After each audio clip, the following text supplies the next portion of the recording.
10 விரலையும் நான் அவனுக்கு கொடுத்துட்டேன். அப்படின்னா இட்டாதோரிக்குள்ள கிட்டத்தட்ட 15 விரல்கள் இருக்கணும்னு அர்த்தம்.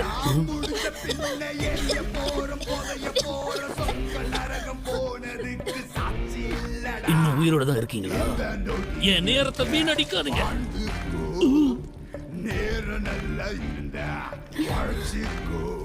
உனக்கு ஒரு நொடி தான் கொடுப்பேன். கையை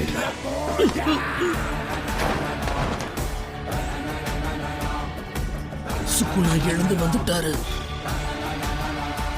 தலை நிமிர்ந்து பாக்குறீங்க.